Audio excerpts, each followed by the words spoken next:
episode 41, it's Saturday again, and another incredible guest with an incredible story, which is one that I followed actually from when it first happened, when you started posting about it. It was something that I followed because actually, like, it's not spoke about enough about the importance of going for your SME, and it's very, very important, isn't it? And your journey. So what happened for you?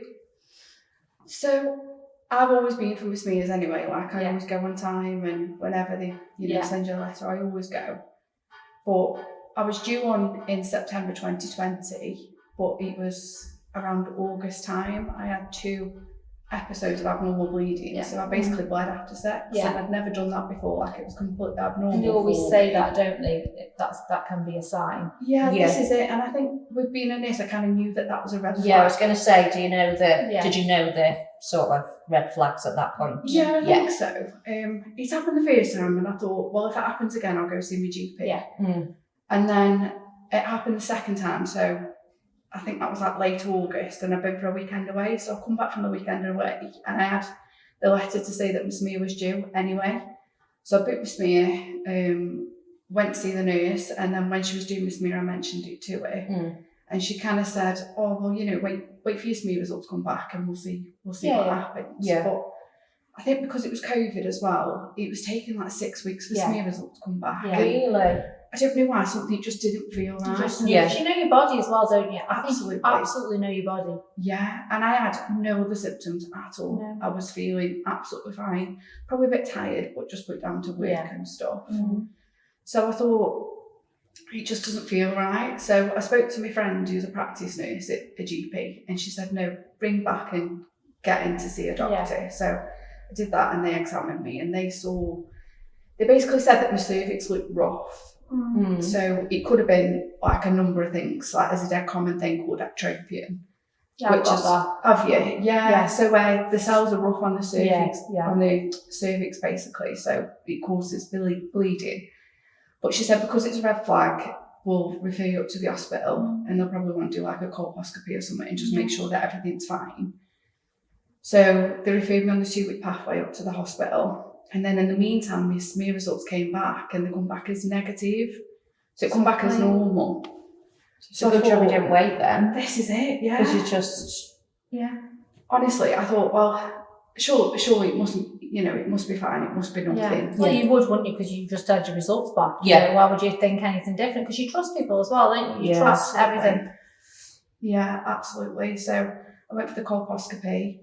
And the doctor doing it said that he saw a polyp on my cervix, but he said, we'll just remove it and send it off, and we'll take a biopsy at the same time. If it's something, we'll ring you, and if it isn't anything, then we'll just write to your GP, and your GP can follow it up. And I think it had been about 2 weeks, and I've not heard anything, so I thought, oh, it must be fine. Yeah, you do, don't you? No news is good news. Absolutely. And then I was on a weekend away with my friend, because it was my birthday.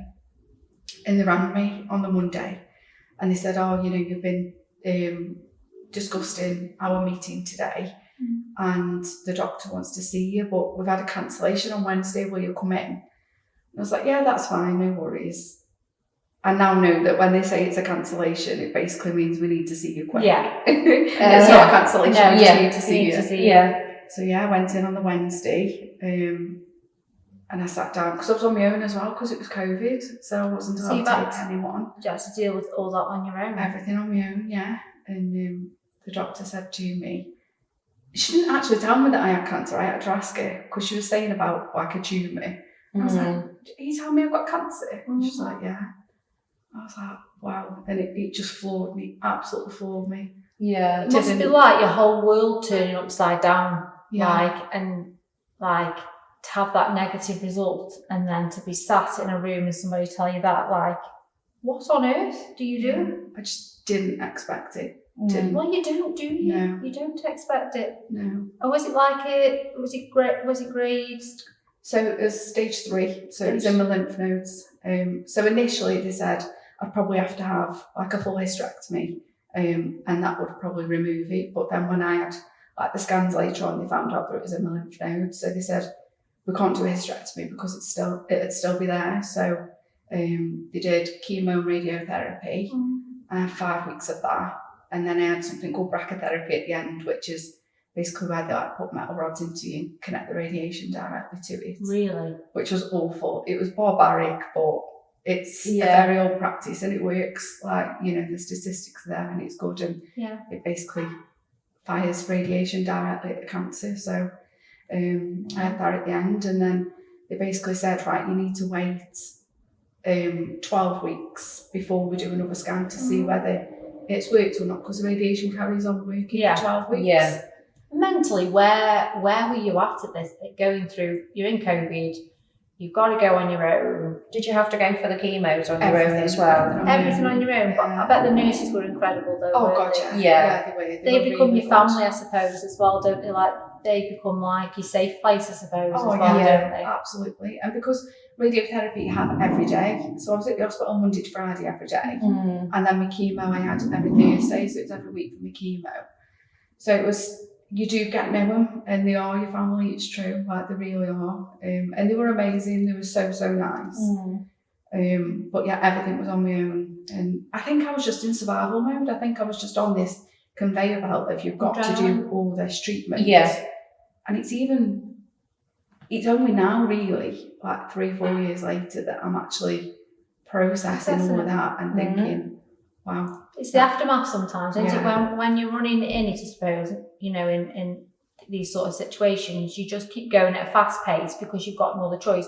It's when life slows down a little bit and you've got time to think, actually, and then that's where you've got to deal with everything. And that's when it can become a bit difficult, can't it? Because you've got to process, well, actually, all this is happening. And it's like trying to move forward as well, isn't it? I suppose. Absolutely. And I spoke to a few of the other girls as well, and they said the exact same thing.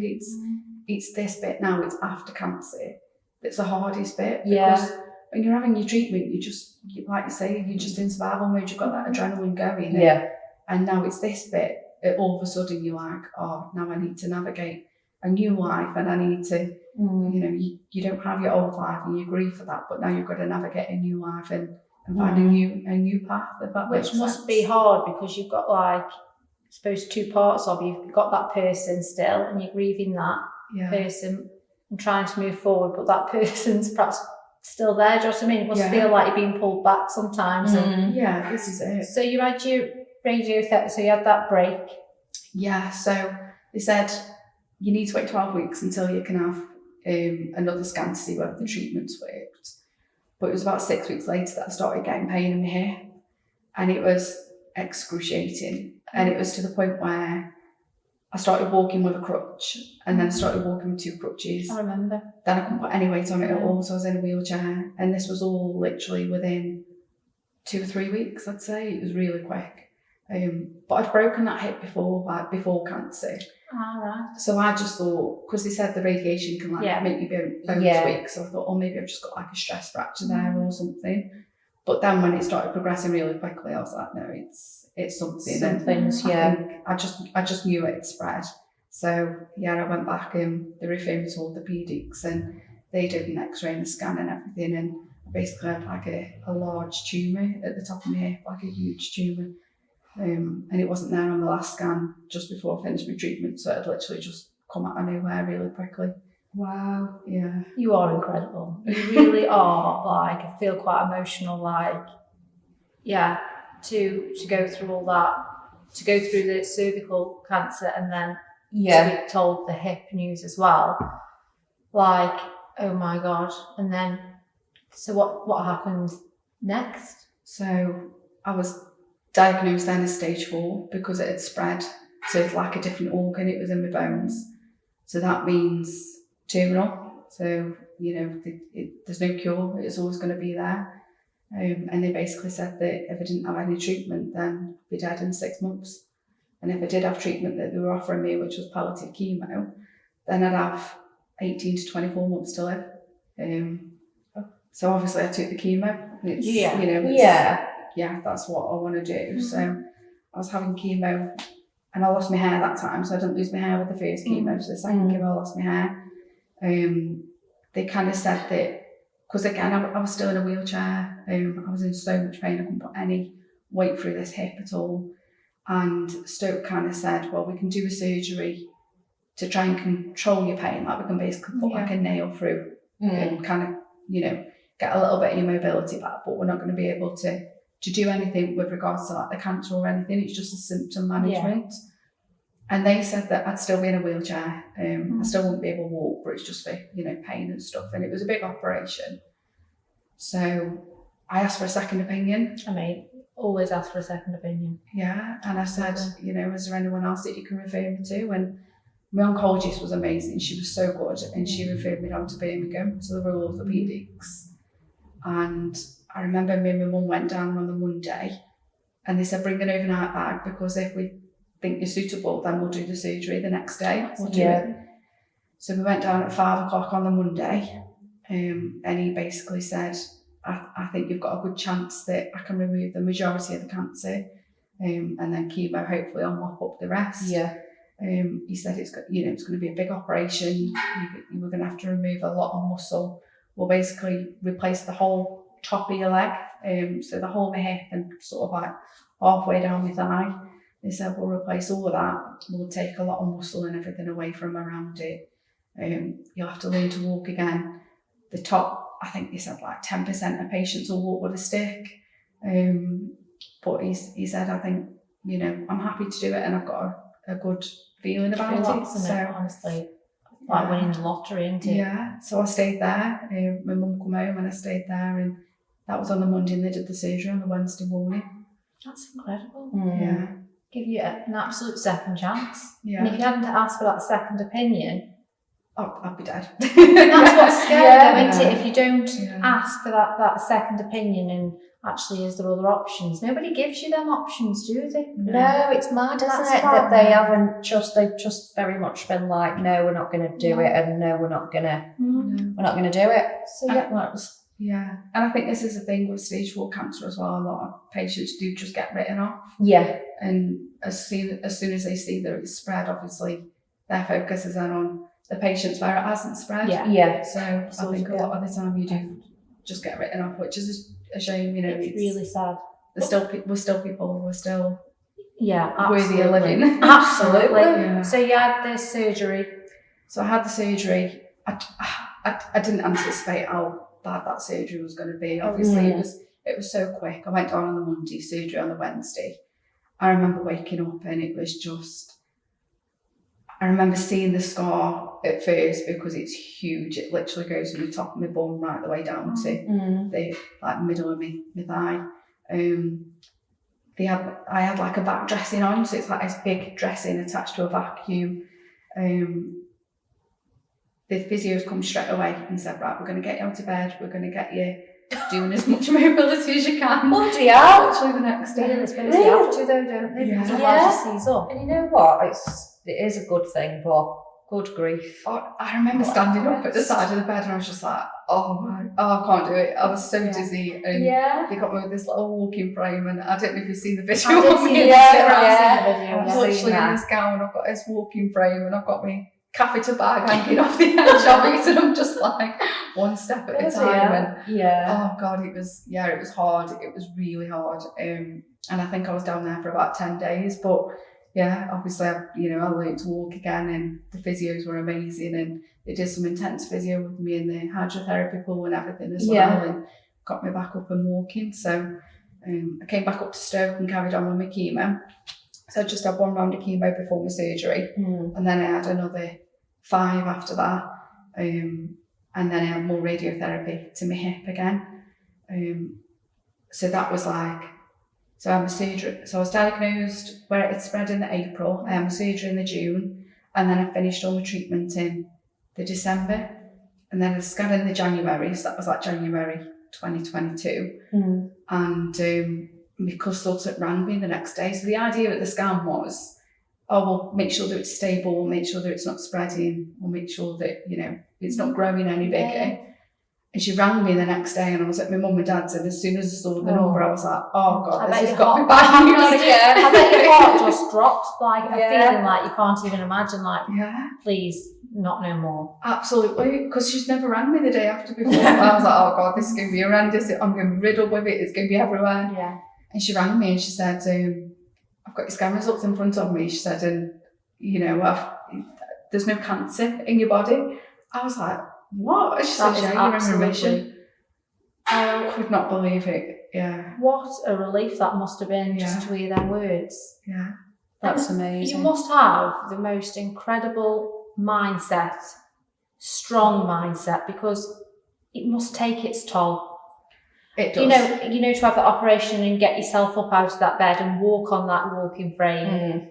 That takes a lot. Yeah, it does. For you mentally to do that. Some people are just, they can't do it, can they? No. You know, so hats off to you, because you've got to have some sort of like incredible, like, I'm going to do this. Like, Yeah. I suppose though, if you don't, then you know that you need to do it because you want to walk again. You This want is to do it. them things again. Yeah. So, You know, a lot of people say, oh, you must be so strong, but I think anyone in that position would be. Like, there's no other choice. You have to be. You Yeah. have to be strong. yeah, If you want, you know, you've got to you give can't it everything. give up, can you, at that No. point? And it's that positive mindset as well, Yeah. isn't it? That you kind of, it'd be so hard to not think of the negatives, and when Yeah. somebody's telling you, you know, oh, And you you've kept got fighting. 6, and you just Yeah. kept fighting, and then it's having that mindset of just staying positive and thinking, Yeah. you know what, I can do this. Yeah.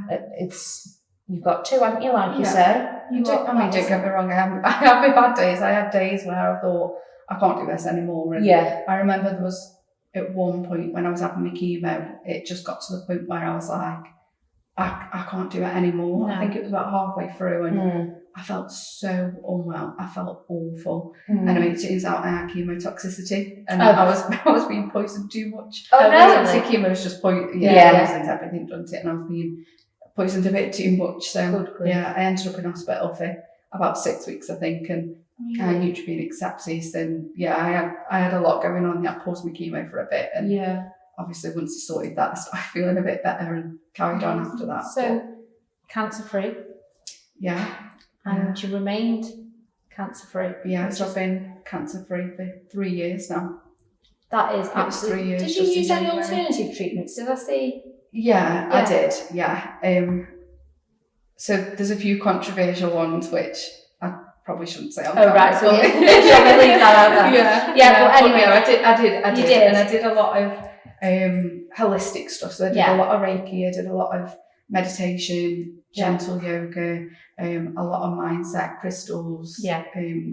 incense, all of that kind of stuff. Anything that you think is going to help you, Yeah, you're going to do, aren't you, at that point? So, cancer free, 3 years. But then, like you said earlier, is this where the hard times begin? extremely. Yeah. Yeah. Because you kind of go from people saying, "Oh, you're going to die," you know, you've got Yeah. an expiry date almost, and then all of a sudden it's like, "Oh, no, you can live." But like, it's like how, like, Yeah. how do you get over that of like, well, no, because you've told me that. Do you know what I mean? How do you even get over that barrier of like, well, actually, so now I can just go and enjoy life? Yeah. How? And that mindset from planning your funeral to planning your next steps and what you want to Yeah. do in life is just, it's hard. It is very hard. And I'm having counselling. Counselling helps. And I'm doing a lot of well-being stuff like journaling and meditation and all that kind of stuff, which really helps. You kind of get that guilt because it's almost as if you feel guilty for feeling this way. There's a lot of people that would give everything to be in this position, and you kind of feel guilty for feeling that. But I think you've got to validate that. You've got to Yeah. validate that and not feel guilty about that, because you've got to validate, well, actually, there's a reason why I feel this way. And the reason is that you were told the news you were told. But I suppose, there will be a guilt, but it's about saying, well, actually, no. Yeah, I've your got- feelings I've got- are I've got a 100%. reason for that, but- Yeah. But again, I can't imagine what you've been through, and so it's now moving forward in life, and is the hardest part. Yeah. And I stepped away from Instagram for a bit because I just wanted to leave cancer and just focus on me and who I am now and who I'm going to be going forward, because everything changes. Like, I can't have the life that I had before, so I'm grieving that. And I'm also finding out who I am post-cancer, which is somebody that I feel is better. Like my mindset's better. I feel like I'm in a better place, a healthier place, which is good. But yeah, I've started going back on my Instagram a bit more now, and I'm starting to share a bit more awareness. And I don't think a lot of it isn't spoken about, like life after cancer isn't spoken about, and people just presume that everything's fine, and you try obviously to make everything fine. Yeah. But you can't suppress these feelings. You so. can't, and I don't think there shouldn't be an expectation of you to just go and be able to live life properly. You're not the same person. No. And I suppose it's like I try and live to be grateful for each day. I think, you know what, like hearing your story today is what we can learn from this is actually what have we got today? Because you know what, you never know what's around the corner. Absolutely. You never ever know what's around the corner, and you know, in the hustle and bustle of life and everything else, we forget all that sometimes, don't we? Yeah, and it's so easy to just get caught up in that trap. It's so easy to be like, oh, I don't know, work's doing me head in, I'm stressed, and get into that sort of grind, and it's hard to take a step back from that sometimes. And I've kind of lived by the saying of, my life is different now, and it isn't what it used to be, but an adapted life is still a life. And if I've got to adapt to something new, I'm still here, I've still got a life, and I've still got that opportunity. So even though it's hard, I'm still very, very grateful, and I'm still very happy, and I'm in a much better place, and I'm in a happy place, I think. Yeah, and I think it sounds like you go through the motions of it all, and that's okay. Yeah, it's okay to, you know what, I'm rebuilding. You're rebuilding yourself. Yeah, absolutely. You really are a whole new person. Yeah, with a whole new outlook on life, a completely different outlook. Yeah, do you know what I mean? So, are you back working or? Kind of. I don't really feel like I'm ready to go back to work like full time or anything. So, and also the thing is, because I'm a nurse as well. So the thing is for me is I'm in a very conflicting situation at the minute, because so obviously my smear come back as normal, didn't it, when I was having like the issues at the very beginning. So anybody that's diagnosed with cervical cancer has all their smears looked at from before. So all, like, I think they keep them on file for like 10 years or something. So in my smear review, they've actually found that my smear in 2017, which would have been the one before. September 2020, that had been reported as normal, so that had been reported as clear, and it wasn't. So I had HPV and I had severe abnormal cells. So if they'd have picked it up, reported it properly, then I would have had a colposcopy, and I would have had them abnormal cells removed, and I would never have developed cancer at all. No. Like, how do you sit with that information? That must be a hard thing to process. Yeah, it is, because I put my trust in the healthcare system. I work for the healthcare system, is all I've ever known. So I'm now in a position where I'm like, I don't know what to do, because obviously I want to care for people, I want to carry on being a nurse and do what I'm doing, but at the same time I was failed by the people that are meant to keep me safe as well. So it's really tricky, isn't it? Really tricky. That's really hard to deal with. And it's that importance of knowing your own body as well, isn't it? Because it's really important. Because, you know, if you didn't have them symptoms as well, you know, you would never have said, actually, this, you know, if we could come back negative. Yeah. I mean, the smear in 2020 then must have been positive as well. Yeah. I think the way they explained it to me is because I already had cancer at that time. Yeah. Because they pick up the it's almost like a false negative, because it's too far gone. It's already established. To pick it up as it wouldn't show as abnormal, because it's no longer abnormal. It's now something completely different.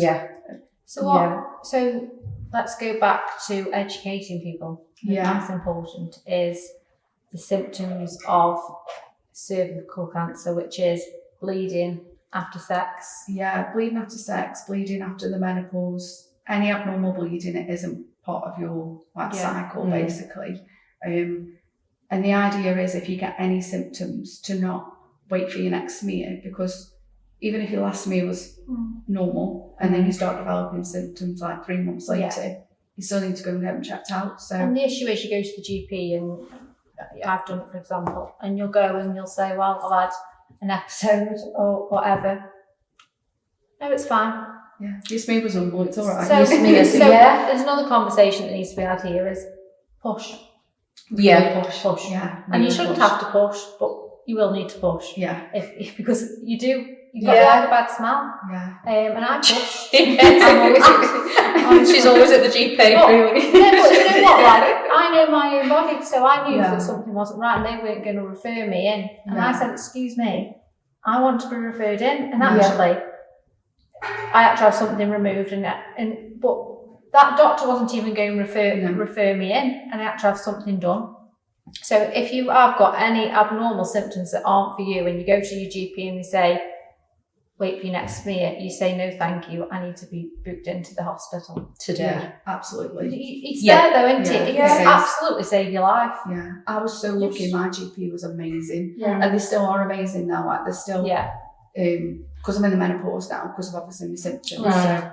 So, like I'm infertile and I'm in the menopause, so I'm still dealing with a lot with that. And my GP is so good. Like, she's a women's health specialist. Oh, really? So she's the one that referred me up to the hospital initially. She's followed my case all the way through. That's amazing. And she deals with everything now. And I'm so, so grateful and so lucky to have it, because I know that a lot of people don't. And a lot of the GPs are very much like, just me was fine, it's all right. Yeah. And they do, and I've had it myself, they'll just say it's fine, but listen, you have to listen to your body. Yeah.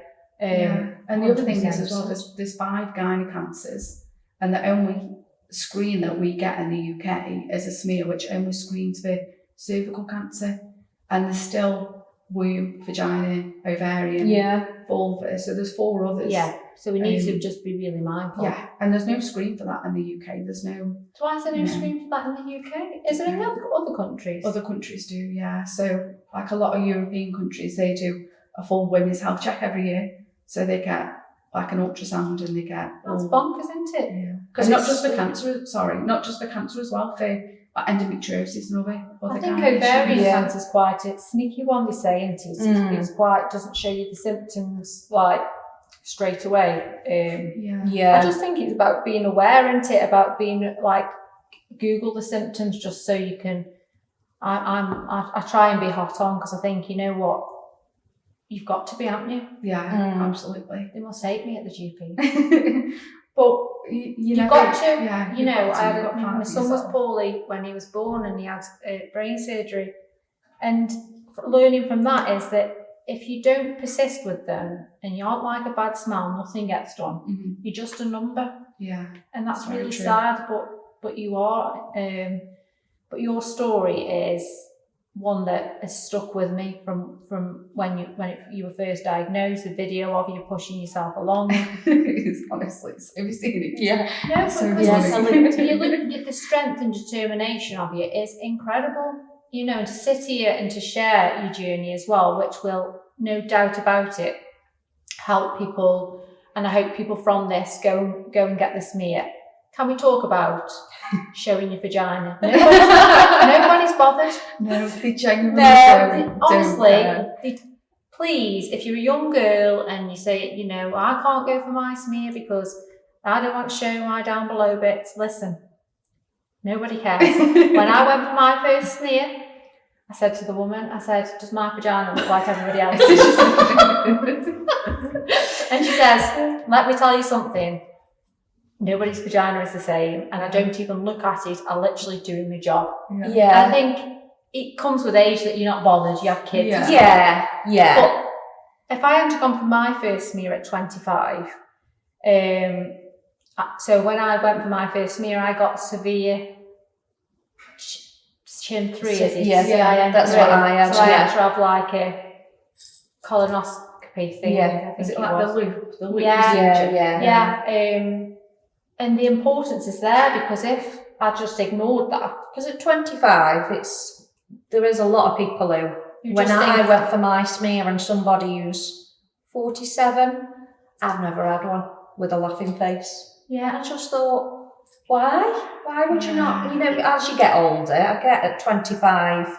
Well, still, I know a young girl who was early 20s who passed away from it. Yeah. And it's like, because I don't understand why it's 25 either. No, because I was going to say about the breast cancer, because I don't think that's until your breast screening, is it 50? And it goes on postcode, doesn't it, as well? Yeah. So my mum got breast cancer from her at 50. Oh, wow. So, but she only got caught because she was where she lived. Because she was called on a postcode, a mammogram. Mammogram, yeah.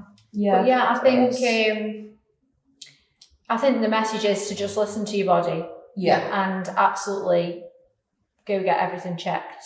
Yeah. Everybody, the GPs will be full on. Go for your smears, absolutely. Yeah. I do, but I'm like, I've got a wasted shave. Yeah. You know what? I'm going on a first date. And it's, again, they aren't bothered, are they? No. I nervously talk. Yeah. I say all sorts of things that I don't even know. Well, you've asked if it looks okay. But now we're on like first name terms. Do you know what I mean? Like she's looking okay, nice and fresh in there. Absolutely fresh. But I think the thing is, it's about, you know, in all seriousness, it's very, very important, and you were really let down. Yeah, and I was, but that's an anomaly. That's not the case with everything. No. And even though mine was misreported, I still tell everyone to go for the smears. Absolutely. It's something that we get for free. It's an opportunity, and it can save your life. Yeah, I just think it's just, if you don't go, it's just a wasted opportunity to make sure that everything is okay. And it is very silent and it's very slow growing, and it is something that can be nipped in the bud before it develops into cancer. Yeah. And I think this is why it's every 3 years, because for cells to turn from HPV to abnormal and then to cancer, it's years. Years. Yeah. Like, I think from HPV to abnormal cells is 5 years. So, oh, really? So they catch it with it in the 3 years? Yeah. And those abnormal cells can be taken away and then they don't develop into cancer. Yeah. And then you're safe, you know. So that's what I had done, and it was very, at that point, I was always like, oh no, you know, it's going to thingy, but I am very much in the mindset as if they are abnormal, whip them away, goodbye. Yeah. And I haven't had it now. Thank you to them. And I've had mine have been normal every 3 years. So that's good. Yeah. It's they do the job. Again, it's getting in that mindset, isn't it? That if they are abnormal, if there is something wrong, you correct it. You deal with it, correct it. Yeah. Do you know what? Like, you've got such a calming vibe about you. Do you think she has Phoebe? Phoebe's behind the scenes. And you've got such a real at peace, like really nice, like vibe about you. Like, I think I need to spend more time with it. I need to be around you. Real chill vibe. We should go cold water. Do you go cold water swimming? No, but I'd love to. We should go. I do like cold water showers. Well, I say cold water showers. I have a shower and then 2 minutes afterwards. But Whitmore Lakes has got obviously a lake. Yeah, cold one. I want to go got again. a sauna next to it. Oh, okay. You should go. Honestly, it's such a vibe, and it's like really good for you. Like, because I'm trying to get into. I do my journaling. Yeah. I need to get into yoga, cold water swim. It's all these mental mindset, and it's like yesterday. I don't know why. Do you know Tony Robbins? He's like a big, I think so, professional speaker worldwide, 7.4 million. I filled in something on his page. And anyway, he said I could have a free 45-minute session with one of his coaches. Honestly, I felt like a new woman yesterday. Really? Yeah. So he was like, because everything, you are your thoughts, aren't you? So he was trying to teach me about your brain is a muscle and you can train it to be positive. Mine's like, I've got the worst self-critic inside, the most horrible person to myself at times in my head. So he was teaching me all these different ways of like correcting myself and saying, turning your thoughts around. Anyway, I was on cloud 9 last night. But it's them things. That's brilliant. Yeah. So he says, so he says to me, so do you want a coach? Absolutely. £5,000. I was going to say, I knew that was coming. No, thank you, I'll just have the free one. I've recorded it. I said, what did you just say? He says £5,000 or whatever, because he's right from California. I think £5,000 for a phone call. I was like, well, you owe me for the phone call. It was like, oh, so anyway, I was like, do you know what? I'd love to be able to just say, yeah, absolutely. He said, well, I can give you a discount. Listen, what's the discount? £200. Yeah. So, but anyway, he gave me an app thing, and I was listening to it last night. So I'm gonna this weekend. That's what I'm gonna work on. Yeah. Training me muscle, the brain, to think more positively. Yeah. Because it's your mindset, isn't it? Absolutely is.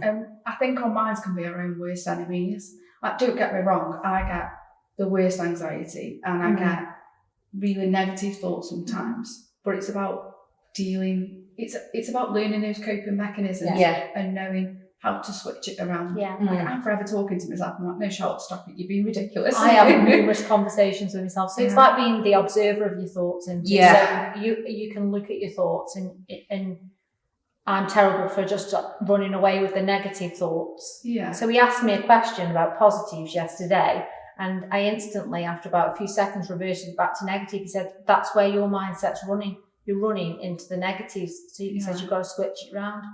Yeah. I'll just press the button then, shall I? Just like switching the other way around. It's easy said than It done. is, but it's them simple practices, isn't it? Of like journaling, meditating. Do you meditate? Yeah, but I'm a guided meditation.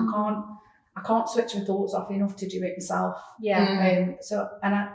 I struggle to do it at home, so I like going to like sound baths and meditation sessions. There's one in Malcott that I go to quite. They're really nice people. Yeah, Julie and Sean run it, and really really nice. They do loads of different events and stuff. So yeah, I think I'd have to do a guided one. I've tried it before, and I'm the same. I just can't switch I've got off. Google tabs open in my Yeah. head. Which one is it today? Like I have to shut some down sometimes. I'm like, just shut them down. Like tonight, I'm just like, I need to shut them down and just shut down. Yeah. Literally. Have you got any plans for this evening? No, nothing. I'm gonna have a chill night with the dog. What dog have you got? I've got an American bully. Really? And obviously there's always going on with them, isn't it? And there's a lot of speculation. She's not an XL, she is like small, so she doesn't need a muzzle and all that. But she's just like a staffy, and she is the most loving, cuddly, placid dog. They're the best, ever aren't meet. they? She's amazing. I just love dogs. They don't answer back. No, no. They just want love you, don't they? Yeah, they're so loving. I've got my sister's dog this weekend, and I'm not joking you. I was cradling him in my arms in bed last night. Surprised it's not here. Honestly, well, he might be. I was cradling to that in my arms last night in bed. I don't care if he didn't like it or not, because I was holding him. But then I was fuming this morning on 5:30 when he woke me up. My Maggie does love it. Well, I don't know what he is, to be honest It's with like a you. little terrier. It's about 100. Yeah, He's he's like a little old man. He's 2. He's got that little whiskers. Yeah. So, best not talk negative about him. Poor Ralph. So, I love him. So, what else could you ask for this evening? Me book and a dog. Oh, Yeah. That's fine. And my fluffy pyjamas. Yeah. Can we just put the fluffy pyjamas in there? That is What a are you vibe. doing? Same, I think. Yeah, just chilling. I was going to go round to my boyfriend's, but I think I'm just going to chill. We're on the rock and roll life. We Do are. you know what? I'm here It's for rock quite and a roll. life. I think that's what I want. I want calm. I want still. I want no stress. Yeah. I want like wholesomeness and just that. Yeah, I I can don't feel want that, anything yeah. else. I was Some thinking nice about food as well. life coach Some Nick. nice food. She's been putting on her Instagram, goes for early morning walks to watch the sunrise. I'm here for that. I like it, but also I like my bed. Yeah. I'm a bit like, if I was up, Yeah. I would get up and I would go, but I wouldn't set my alarm and then get up shattered and force myself to go out. I think, well, no, because I need to still be horizontal. Yeah. My body's telling me. Imagine getting to the top of the hill, mountain, whatever it's called. No. I set Watch my it on alarm her for- story. I'll see it on your I'll have a look Instagram. on Nick's story. I set my alarm for 4:45 the other day to go and see the moon because it was a Yeah. lunar Yeah, eclipse, wasn't it? So I've got in my car and drove up to the top of Fen Park up here to the top of the hill couldn't see it, it was dead cloud. Oh no. I'm Did you get back in bed? Yeah, absolutely. Well, thank you so much. Oh, I've got your present. Oh, yeah. Oh, this is exciting. OMG. Oh, you opened the card. I feel like it's Christmas Day. Oh my god. Oh my god. Oh, well, let's have a little Sarah Zara, congratulations on your new podcast you do. Thank you for inviting me to be a guest. Keep smashing it. You're fantastic. Lots of love. Shawl, oh my god. You have to read this out. It's a little poem that someone wrote me when I was having my cancer treatment. Oh, and it is my favourite thing ever. I've got it on my wall as well. It's amazing. There's a secret up there in the stars. Listen closely and you'll hear it. Some of us already know, but not everyone believes it. But we are made of stardust. We're bursting at the seams with cosmic dust that fills us up with magic while we dream. It's just beneath the surface. It glistens on our lips. It lingers in our footprints and it drips from fingertips. Just think of what could happen. Imagine if you knew that all the magic you'll ever need is right there inside of you.